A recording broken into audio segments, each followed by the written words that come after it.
Ted Engle, retired engineer from Revere Copper and Brass, and a member of Sint David Society, which I hope you'll tell us a little bit more about. Would you please give me a hand for today's program?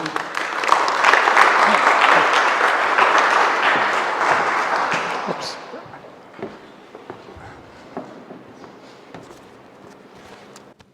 Well, good afternoon. I'm glad you could come out on this beautiful day. You know, we deserve a day like this. It's been a rough August. Well, today, our topic is about Robert Everett, a local resident.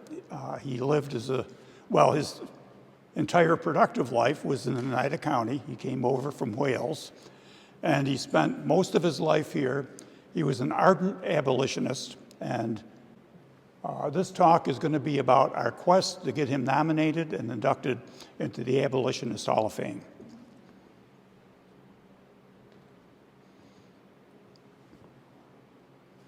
And this is a picture of Everett and his wife, Elizabeth.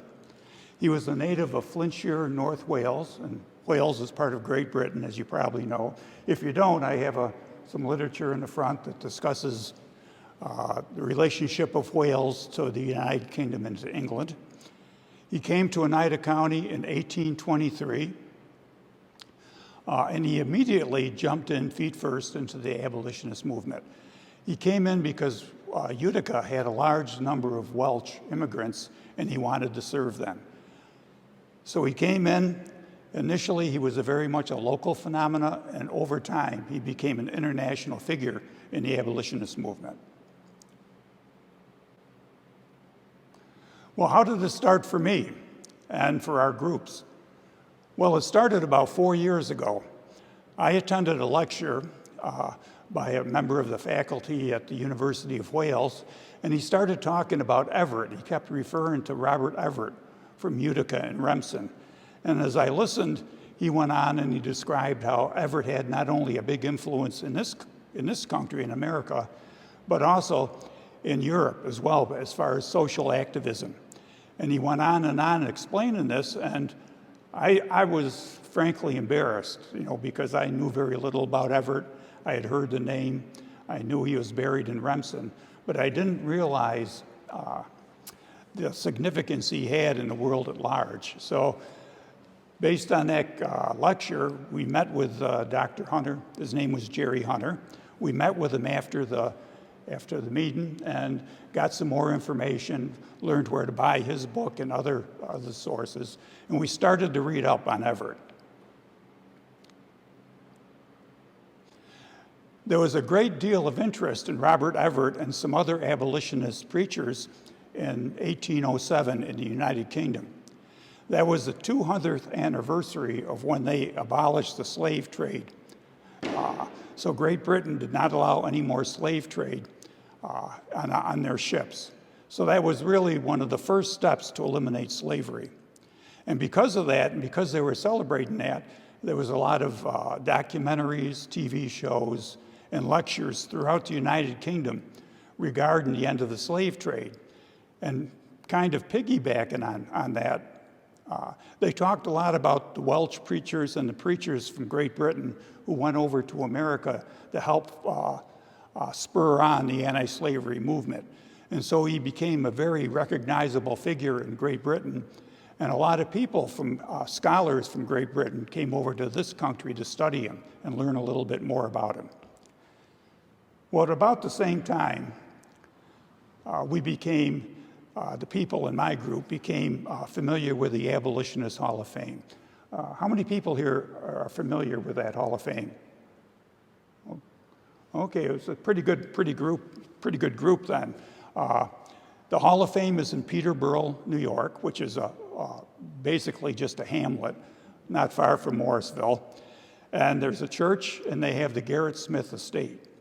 And this church, as you can see, it's fairly small. Well, this was chosen as the site of the Hall of Fame because this is where the first anti-slavery society meeting was held in New York State. They were supposed to hold it in Utica for reasons that I'll explain later, but an angry mob broke up the first meeting, and they forced all the people to scatter, and they were invited to this estate in Peterborough by Garrett Smith. So they all came the next day, they met in this church, and they formed the New York State Anti-Slavery Society. And I think two things happened were very fortunate. First, Garrett Smith, who was basically an observer at the time, became very involved in the anti-slavery movement, and they made him the president. But another thing in his favor was Garrett Smith was one of the richest men in America.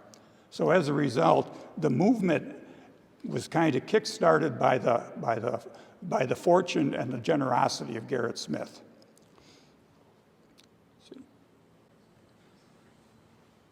Now, his mansion is burnt down, but they still have quite a few buildings of Smith still on the estate. They give tours. They have different diagrams and a walking tour around his estate. And because of his involvement, it was named a historic site, a National Historic Site in 2001.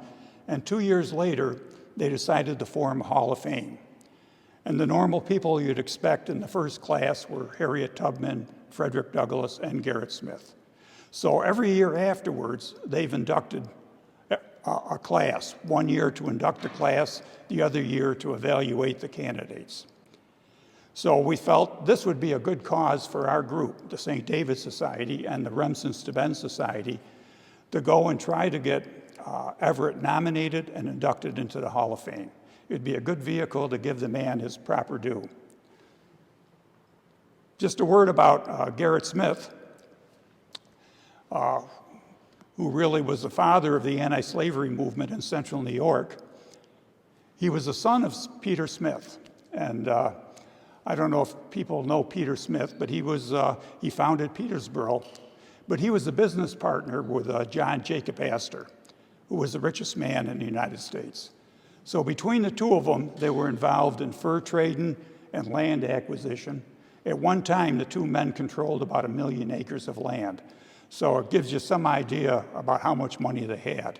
So obviously, Garrett Smith got his money the old-fashioned way. He inherited it from Dad. But it was a good way to get it, and he used his money extremely well. He financed John Brown. He financed Frederick Douglass. He was a leader and the first president of the New York State Anti-Slavery Society. He formed colonies in northern New York for freed slaves. He had schools for freed slaves, and he became a station master on the Underground Railroad. So he certainly had all the bona fides of being a great abolitionist. So armed with this, we prepared a case, and just to jump ahead, he was inducted. Everett was inducted, and then COVID came and it was canceled. So it was supposed to be in 2 weeks, the induction. It's been canceled but postponed until next year. So it's going to be October 21st, 22nd, 23rd in 2022. So we're looking forward to that. And it's not going to go away, but we were disappointed. But I guess everyone's been disappointed with COVID. Our sponsors, it wasn't hard to find sponsors. The Remsen-Steuben Historical Society wanted to sponsor, as did the Sint David Society, which is a society for people of Welsh descent. The Oneida County History Center is a sponsor. The National Welsh Foundation is a sponsor. We have two academics that were very involved with the Welsh in the Civil War, E. James Gwynn and Jerry Hunter. And we also have family members of the Everetts. There's one in particular, there was one in Connecticut, Michael Everett, who had quite a bit of documentation on his ancestor. And we have other Everetts from Kansas and Texas, who wanted to contribute and be part of it. So we had a pretty good group of people that were involved. And we had plenty of information. There was a lot of correspondence. Everett published a lot. He wrote a lot. A lot has been written about him, so that was not a problem. And I do have, I'm not going to go through this, but I do have a reading list available for people who are interested in it. They can pick that up. So when Everett came here in 1823, what did he find? What was the atmosphere? And this area, central New York, was an area of great change. It was a period of social unrest in central New York. This was a huge revival, religious revival area during the early part of the 1800s. They called it the burn-over district. I think most of you heard of that term. I think most of you have. They called it that because the fires of religious zeal spread through this. This was originally Utica and Rome, the Wild West. It was wild country, undisciplined. The established churches are over on the coast. So it was in need of a religious revival, a revitalization. And that was in the case of you had preachers that went town to town by horseback. You had public baptisms and so forth. And two of the leaders, and I'll mention this quick, two of the leaders of this that are well-known figures, George Washington Gale and Charles Grandison Finney, were both from this county. And they both served for quite a while in that little church in Westernville. You know, the one that about 3 or 4 weeks ago, the steeple blew off in the tornado. So they were active here, and they were very dynamic people that went around and preached. And from this area, they followed the Wild West, and they went out to Ohio next. Now, the results of this great revival was that religion in this area became very different. They were free of the constraints of the established religions on the coast, and it became very democratic. Women became much more involved. They weren't to any extent before. And three things came out of it: the temperance movement, the anti-slavery movement, and the women's suffrage movement. Because of this revival, people felt that that it wasn't enough for just faith. Faith was needed for salvation, but faith had to be accompanied with good works. And good works on their own was a form of faith because they're all intertwined. So people had the sense that they had to perfect themselves for salvation. They had to improve themselves, and they looked to improve the condition of everyone, whether it be women's rights, anti-slavery rights, temperance, and so on. So they had that movement going through here. Three key people that we had, whoops, I have to talk in the microphone. Three key people that were here were Hiram Kellogg, and he was located in Clinton, and he had the first integrated school for young women. They had Beriah Green, who was a famous abolitionist. He took over the Oneida Institute in Whitesboro, and he made that an integrated school. That became kind of the cradle of the abolitionist movement. Many abolitionists went from the Oneida Institute, and they went outward, spreading the word. And Alvin Stewart was a lawyer in Utica, was very prominent and very active. So this was a landscape when Everett came over, and he immediately joined in with this group of people and became involved with what they were doing. Now, if you look at Everett, and as you can see, that is not an oversized chair. Everett was a very small man. He was frail, he was small, he was a humble man. So he wasn't physically imposing, but he's extremely bright and is considered extremely pious by everyone who met him. He could speak 5 languages: Welsh, English, Latin, Greek, and Hebrew. And he had a skill with writing and editing that he developed when he was being trained in Wales. So he had a lot going for him, and he came over here and he used his talents well. He first came over to the Bethesda Church. It was a Congregationalist church. That church was tore down during urban renewal, but it merged with its sister parish, the Plymouth Church, which is now Plymouth Bethesda. And of course, that's located just off Oneida Square, and that's to my left shoulder. And it's a gorgeous church. The Sint David Society had a function there just a couple of years ago, and it's a beautiful place. Just to walk through it, you'd really enjoy it.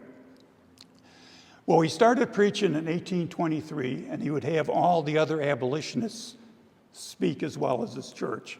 He believed that slavery had to be abolished immediately. So he was very, very quick to do that.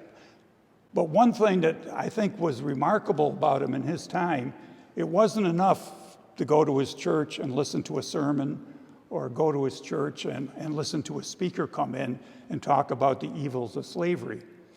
He made all of his parishioners sign a contract. So he would sit down with them and they would have to do certain things, like sign a petition, or circulate a petition, take literature door to door, write to different public officials, become a citizen, become a voter. So it was more of an active thing. He didn't want people just to be passive.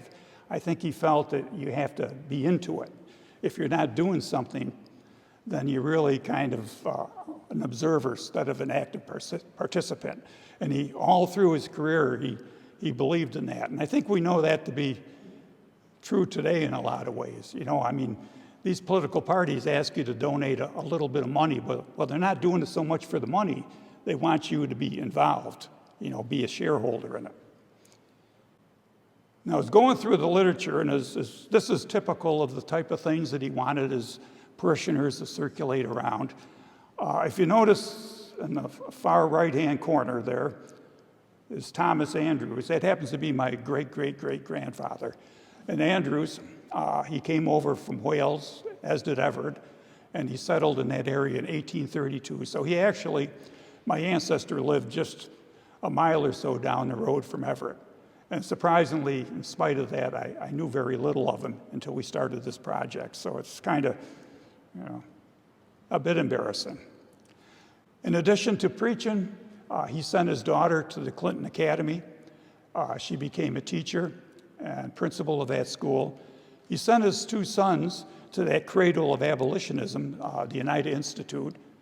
They received classical education, and they also learned a trade. They became printers. One of the things that they did when that school was formed was they felt young men should also have a manual trade in addition to a classical education. So they stressed that you had to do something else besides just study. Now, I mentioned the three.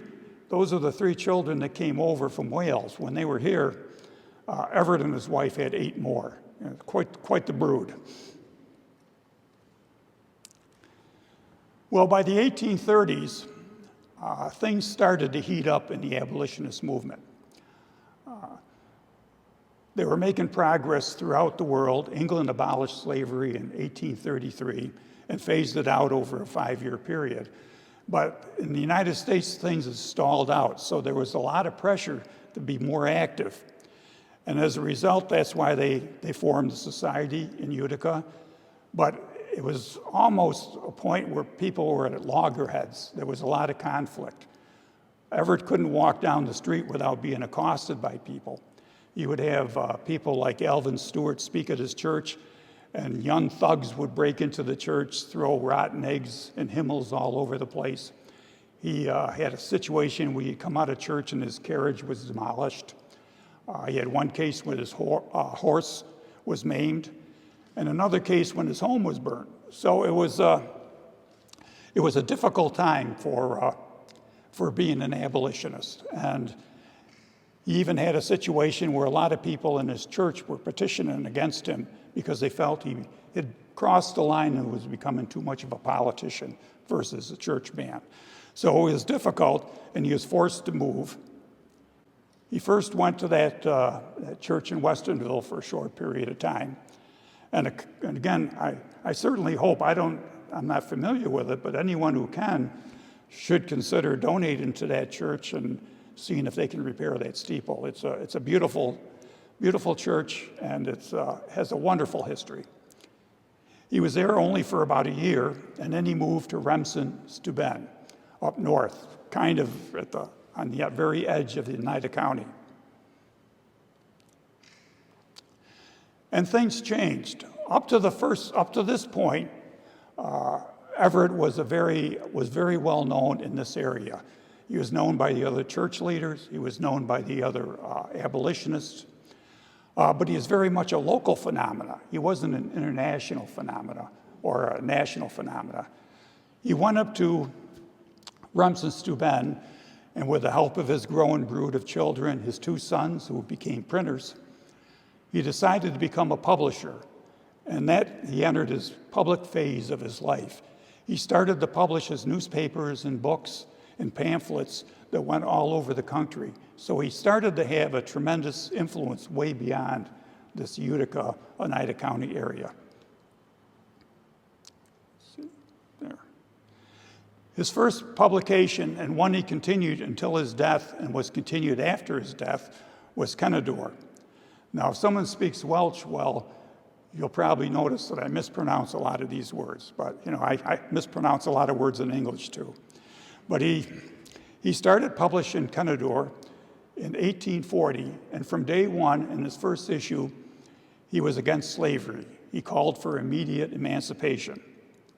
And he also started another organ a couple years later called Dungaroo, and that was geared mostly for the clergy, giving them talking points.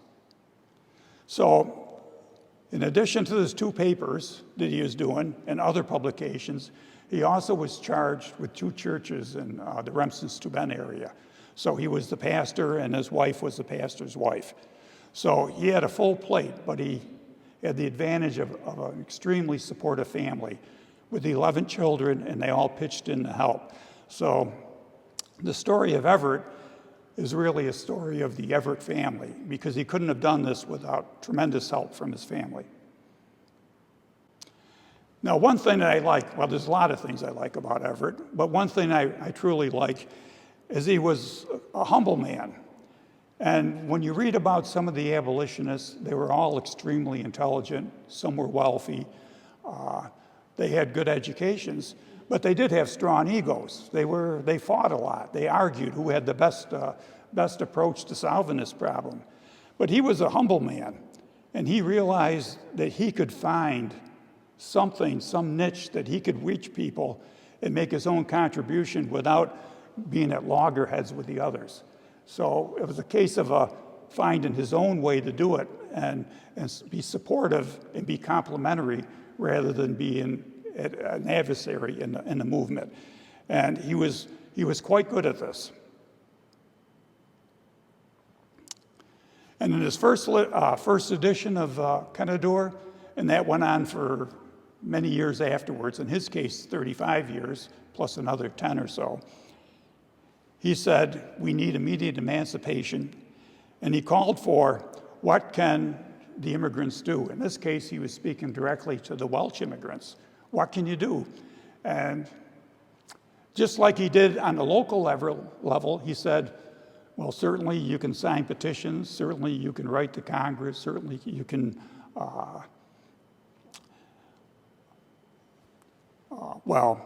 to skip ahead, I had a brain freeze there for a second. You can become citizens and voters, and that was extremely important effort. The Welsh, his immigrants, over 75% of the new arrivals became citizens and voters, which was unheard of in those days. And I think, just to say, as I repeated before, the fact that he wanted people to sign the petitions and to distribute the things, he wanted attend rallies, write poetry. He wanted people to be active. He didn't want them to be passive. So this started right from the start, and now I'm going to reach a little bit. He called for immediate emancipation, Ungaro Rahad. Janet, was that close? Oh, thank you.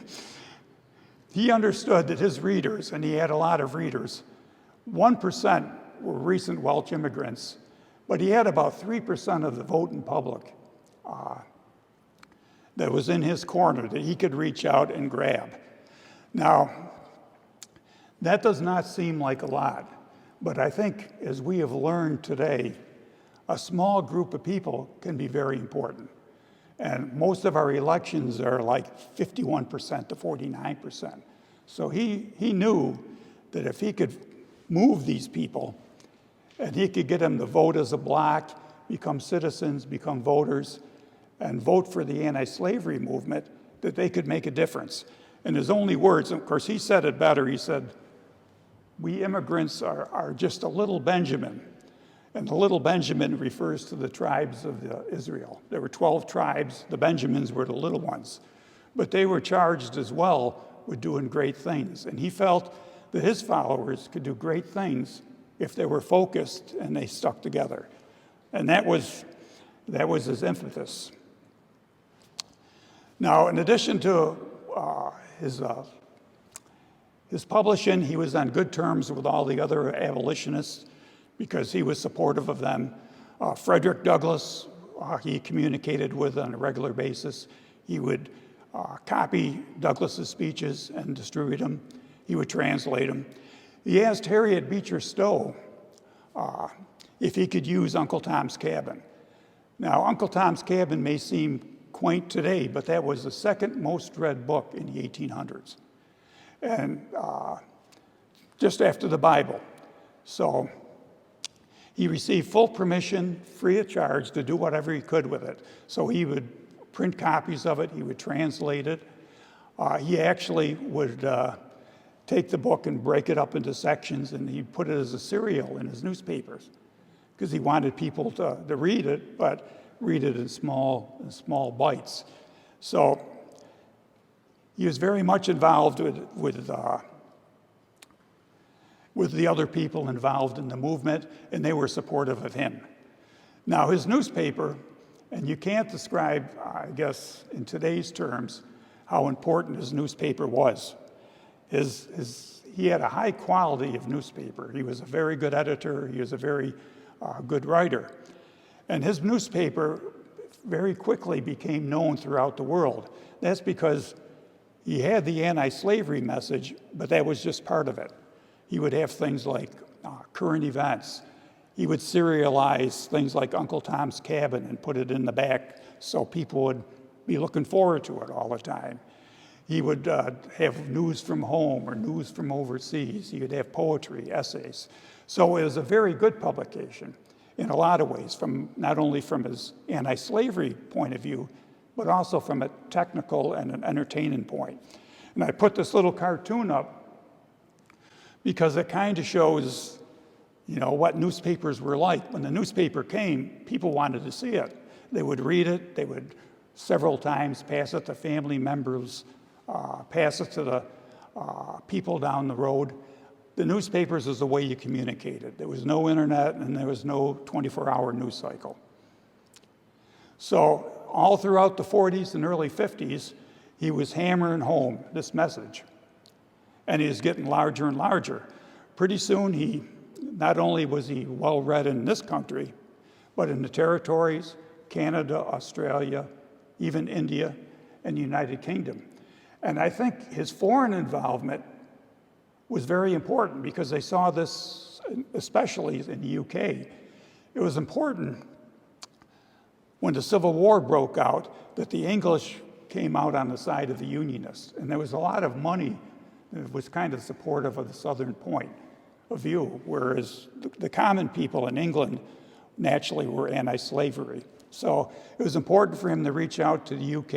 It was important for him to reach out to Canada because they were the ones that were receptive of free slaves.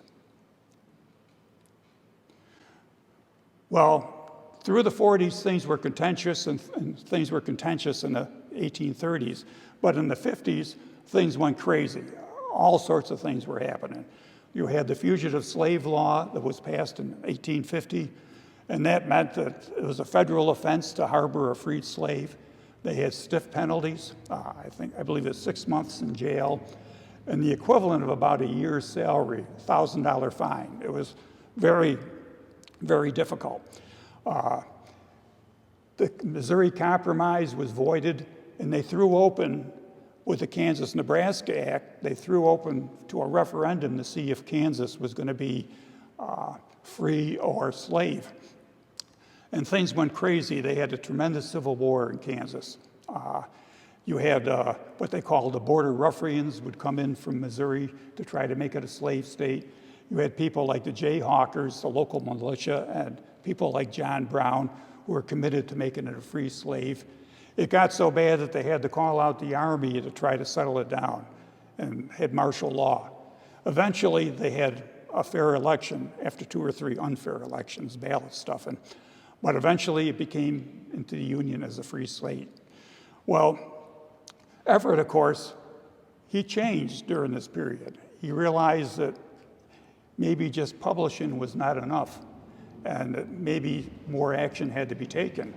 And part of this was because his son, one of his sons, John, was in Kansas at the time. He was a settler. He joined up with John Brown.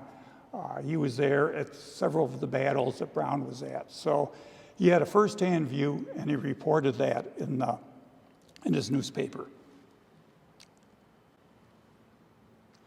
Also during this period, because of the pressure of the Fugitive Slave Act, he became involved in the Underground Railroad. Now you have to remember, Everett was no longer a young man at this point.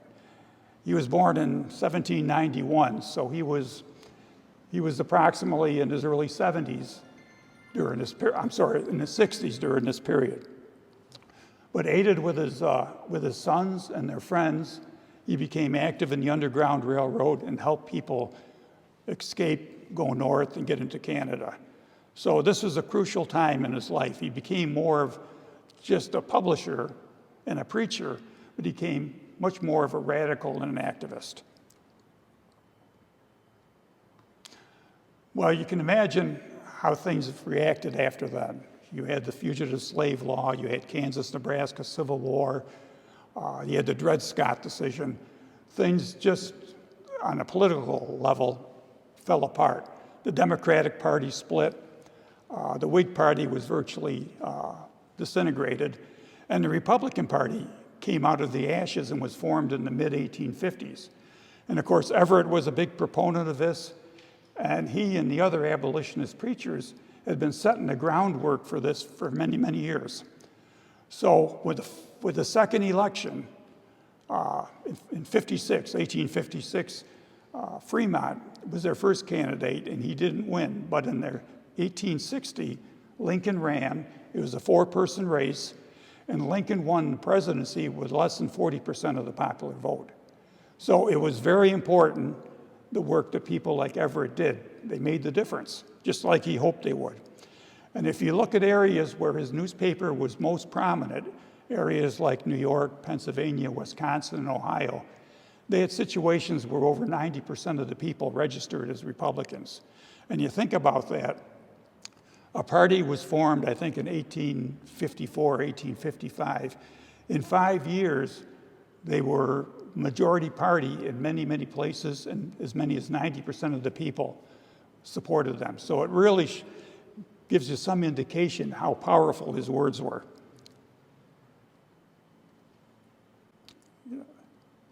Now, the war broke out, as we all know, and of course, it was a bitter struggle.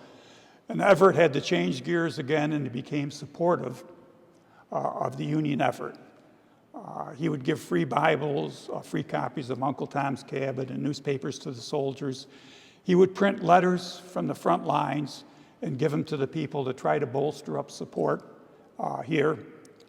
And Oneida County was very supportive. We had 5 regiments. This is my favorite regiment. I always like because they have the wild uniforms here. This is 146. How many people are familiar with the 146? A couple. As a commercial for the Oneida County History Center, they do have an excellent book on the 146 by Mary Brainerd, and I highly recommend it. Well, they were and also because I had a relative that served in that unit, ancestor. But we had 5 units. All of them served with distinction. 3 of them in particular, the 117th, the 146th, and the 97th, had very high casualties. So it was a tremendous contribution from this area. And again, that was because of the social and commitment that we had from the people in this area. I'm just showing these because these are 2 monuments of our local regiments at Gettysburg. How many people have been to Gettysburg? Oh, well, you probably all know more than me, but those who haven't, you have to go. It's a wonderful experience. Look at the 2 monuments. The 97th were active in the first day, and that's a tremendous story. They won the battle in the morning, then they had the retreat in the afternoon. And then the 146th were in day 2, where they were on Little Round Top, and that too was an exciting story. They had the they had a forced march overnight to get there in time for the battle. So by all means, you should go there. Well, in this newspaper, one area that Everett tried to stress was the freed slaves joining the Union Army, and he tried to talk a little about them every time. I'm saying this not just because I wanted to include this photo of this, one of my favorite movies, that's Glory. Of course, you can see a young Morgan Freeman and Denzel Washington and Carrie Hughes, Matthew Broderick. But not only was it a great movie, but Everett liked to promote this and show how important it was and what people were fighting for and what the freed slaves, their commitment to freedom was. And just by luck, or I don't think luck, one of his followers, Aramis Jones, joined one of the black units as a chaplain. He became a minister. He joined the 21st New York. They called them the Colored Troops, and they were paired with the 54th from Massachusetts and were in those battles. So he would have reports of this famous regiment in his newspaper, firsthand reports from one of his followers.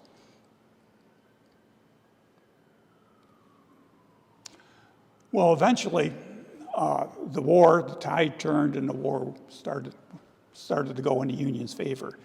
And right from the start, Everett realized, well, the war is won, but we have to win the peace as well.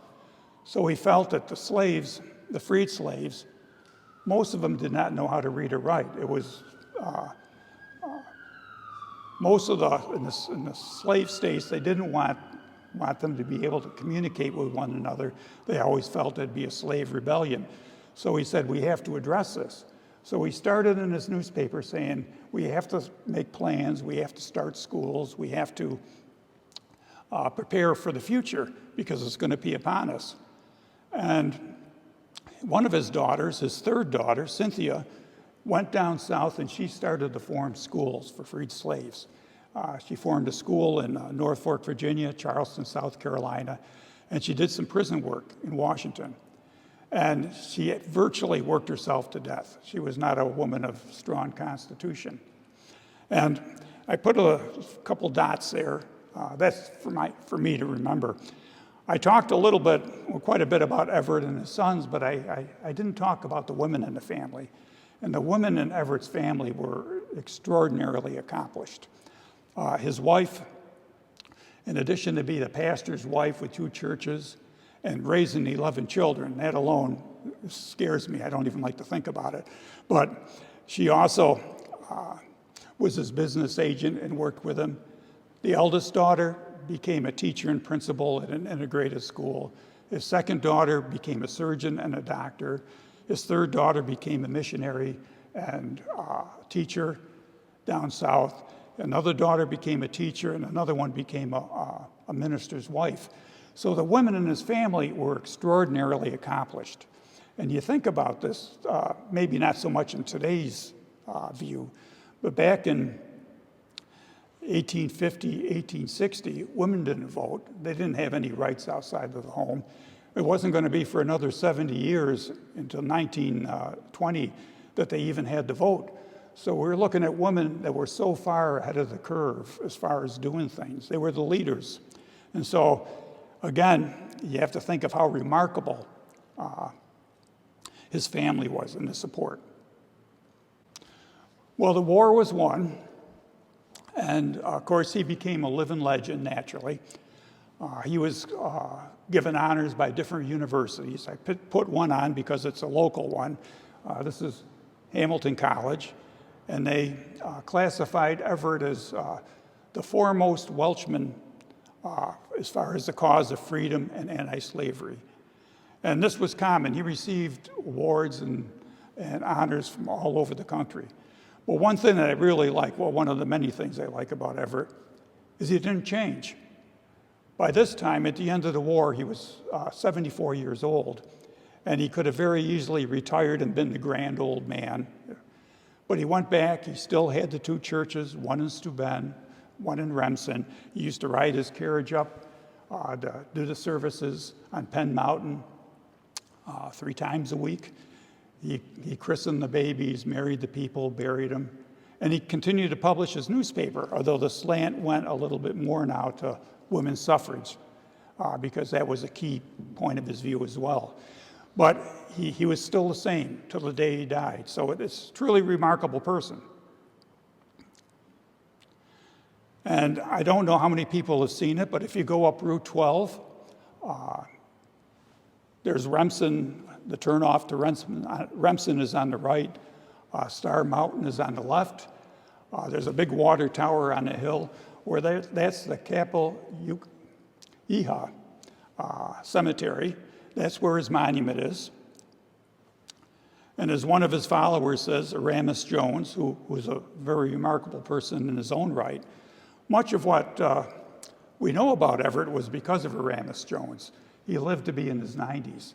So he told a lot of the stories about the Underground Railroad and some of the activities that happened 50 years before. And he wrote, "Here lies one of the most devoted and heroic heralds of the 19th century." So just to sum up, he was an abolitionist from the day he arrived. He would invite all the other abolitionists to speak at his church, although some of these meetings became very rocky. He is a regional leader from the very start, as far as the abolitionist societies, as far as the Liberty Party. He sent his sons and daughters to integrated schools. He started publishing in 1840 and became known worldwide, mostly because of his skill and his focus. He operated a station in the Underground Railroad. He supported the effort in Kansas for the Free State movement. He supported the Civil War, and eventually he lived to see slavery abolished before his death. So a truly, truly remarkable life. And of course, this is a picture. This is the one that's going to be on his banner when he is inducted, hopefully next year. And it's going to be October 21st, 22nd, 23rd. Everyone is invited, of course. I don't know if those that have gone down to Peterborough, it's a nice drive. It's about an hour from here. It's a fairly reasonable affair as far as going to it. I mean, going to the lectures and such are cheap. They're about $10. The dinner is pricey, but a lot of people don't do that. And if anyone's interested, if they give me their name or an email, I can keep them on the mailing list. Hopefully we'll have a good turnout. So that is that. So I guess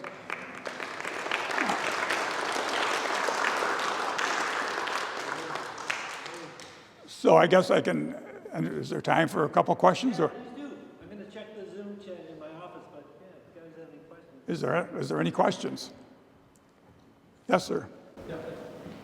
I'm on the induction committee at the Abolitionist Hall of Fame, and I just want to thank you for the application. This was everybody here needs to know, this was the most well-researched, most thorough application we've ever received.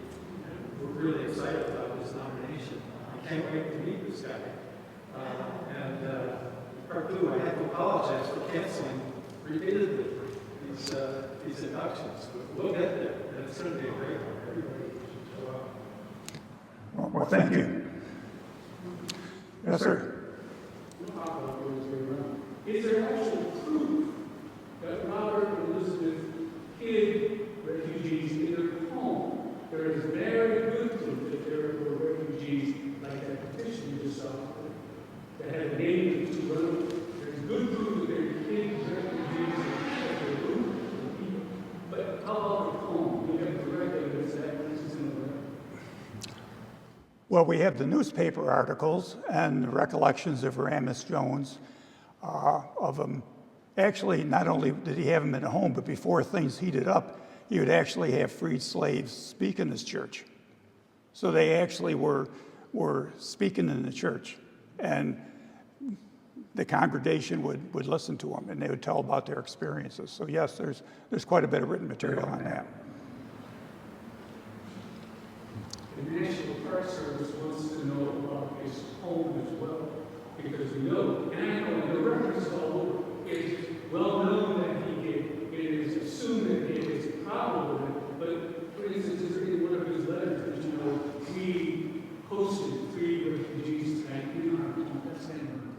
That I can't answer. I don't know.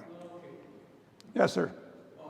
I know we more Council, and I can't remember whether the road 60 or St. Hills, where the main characters in Broken Boy wrote that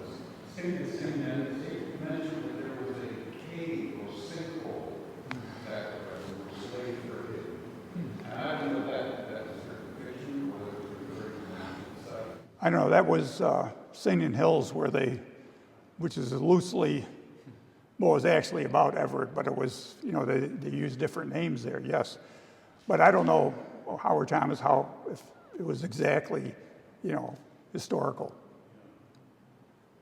Does this house still exist? No, that's destroyed. The cemetery is there, but the church and the house next to it are gone. They're just a field. Yes, sir.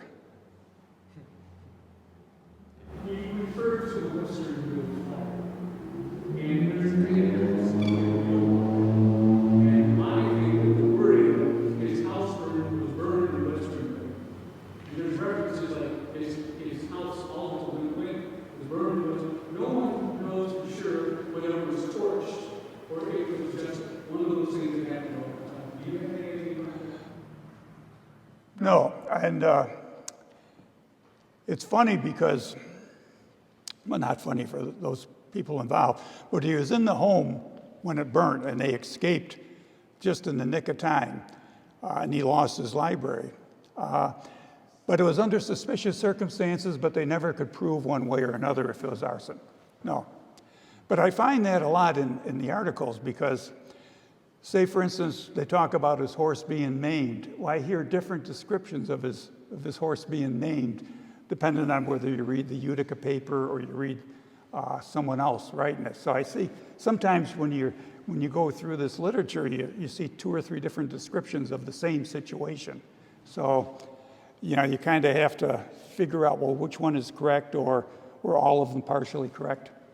But yes, no, I don't think I know for a fact that no one was charged with arson.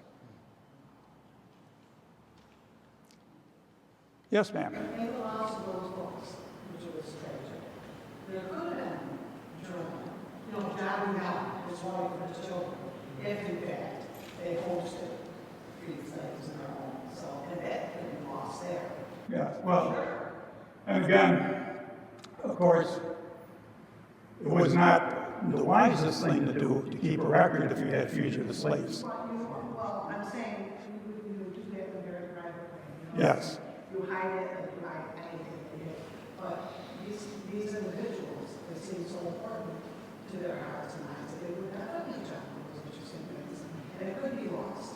Yes. The question that he's asking is so important that it could be lost. Tragic. It could be lost.